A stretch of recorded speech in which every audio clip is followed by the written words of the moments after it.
Au niveau de l'opération dans C, on avait vu l'addition, la soustraction, la multiplication. On n'avait pas vu le quotient. Si vous se servez du conjugué d'un nombre complexe pour pouvoir faire le quotient de deux nombres complexes. Pour cela, on va encore choisir deux nombres complexes. Z égale à A plus IB et Z' égale à A' plus IB'. Je précise que Z' est différent de 0 parce que c'est lui qui sera le dénominateur. Maintenant, on fait le quotient des deux.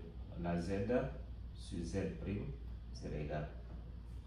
Z, son expression, c'est A plus IB.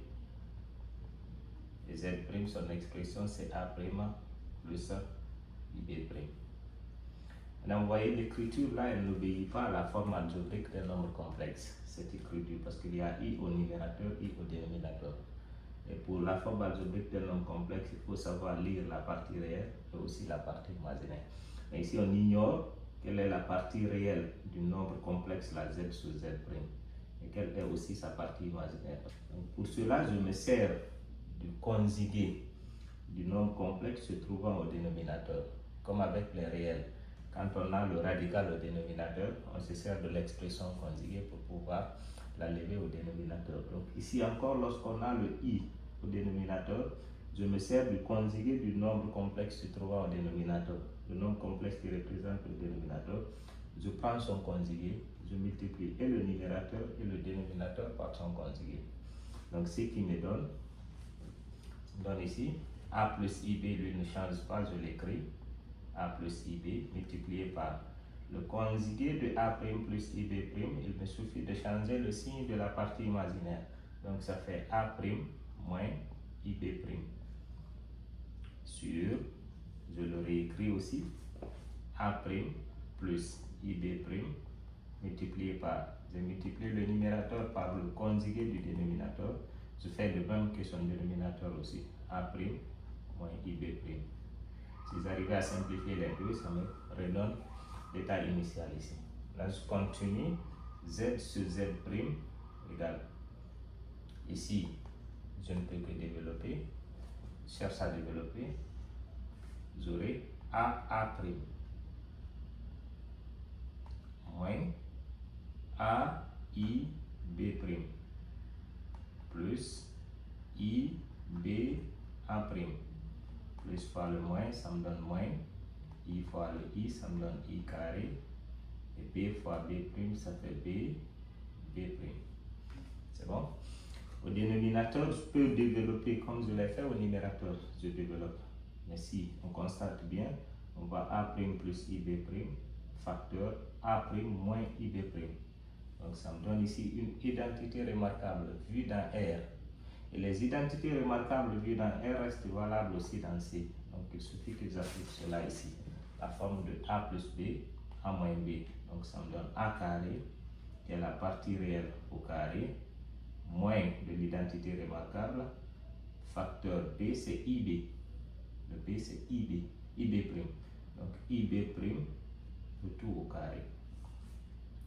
Je continue, j'aurai Z sur Z' égale. Donc AA', le numérateur, je maintiens ça, AA', parce que je ne connais ni la valeur de A ni la valeur de B, donc je maintiens comme ça, AA'. Après, au niveau de I carré, on sait que sa valeur c'est moins 1, je remplace moins 1 fois le moins, là ça me donne plus B'. Et ici il y a I, là aussi il y a I, je peux mettre ce I en évidence, ou je mets moins I en évidence, tout est bon. Donc si je mets le I en évidence, j'aurai plus I facteur. Ici, quand le I quitte, il va me rester moins AB'. Et là, quand le I quitte, il va me rester plus BA'. Donc c'est mieux de commencer par l'expression qui est supposée être positive, avec le plus. BA', je commence par ça, BA'. Après, j'écris celui-ci avec son moins AB'. C'est bon? Au dénominateur, je prends A' au carré, un réel au carré, moins. Ici, j'aurai I au carré et B' aussi au carré. Donc Z sur Z prime serait égal, je continue, A prime, c'est bon, plus B prime, c'est bon, plus I facteur de B A prime, moins A B prime, sur A prime carré, c'est bon, I carré moins 1 fois le moins, ça fait plus B prime au carré. À partir de là, je peux dire que Z sur Z prime égale, je peux prendre seulement la partie là, divisé par le dénominateur, c'est bon. A prime plus B prime sur A prime carré plus B prime carré, plus, je peux d'abord écrire le I, barre de fraction, le numérateur B A prime moins A B prime sur A prime carré plus B prime au carré. Donc à partir de là, je peux savoir maintenant la partie réelle, c'est ce qui nous a poussé à écrire chaque partie, ce qui est réel là, avec un dénominateur, et ce qui est imaginaire avec un dénominateur. C'est pour pouvoir lire, parce que cette écriture obéit à la forme algébrique d'un nombre complexe. Réel, je peux voir la partie qui ne contient pas du tout le I, c'est toute cette partie. Donc la partie réelle de Z sur Z prime serait égale à A prime plus B prime sur A prime carré plus B prime carré. Parce que la partie là ne contient pas le I. Imaginaire, la partie imaginaire de Z sur Z prime serait égale. Encore, la partie qui contient le I, mais sans le I, on ne le prend pas. Le I, on ne le prend pas, c'est l'imaginaire. La partie imaginaire, c'est ce qui le multiplie. Donc, c'est B A prime moins AB prime sur A prime carré plus B prime au carré. On fait un exemple. L'exemple est pris Z égale 1 plus I, et Z prime égale à 3 moins 2I. Donc Z sur Z prime égale Z, c'est 1 plus I sur Z prime, c'est 3 moins 2I égale. Qu'est-ce que je fais? Je prends l'expression conjuguée du dénominateur. Le conjugué du dénominateur, je multiplie le numérateur et le dénominateur par ça. D'accord, d'abord je réécris 1 plus I sur 3 moins 2I. Là, je multiplie numérateur et dénominateur par le conjugué du dénominateur.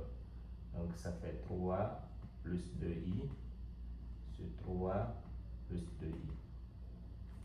Donc Z sur Z prime égale, je peux développer numérateur. Une fois 3, ça me donne 3, plus une fois 2i, ça me donne 2i, plus i multiplié par 3, 3i, plus, par le plus, ça fait plus, i multiplié par 2i, ça me donne 2i au carré, i fois i. Sur, je dis qu'on peut développer. On développe comme on l'a fait au numérateur, c'est bon. Mais si on constate déjà que c'est une identité remarquable, c'est mieux d'appliquer cela directement. Donc je prends A3 au carré, qui est A, moins le B c'est 2i. Donc 2i au carré. Pour celui qui développe, tu auras le même résultat. Z sur Z prime égale Z3 2i plus 3i. C'est comme 2x plus 3x. Donc ça me donne 5i. I carré moins 1 multiplié par 2. Ça me donne moins 2. 3 au carré, 9. Moins 2 au carré, 4. I au carré. Donc Z sur Z prime égale 3 moins 2, ça me donne 1. Plus 5i sur Z9, i carré moins 1 fois ce moins donne plus 4 égale 1 plus 5i sur 9 plus 4, ça donne 13.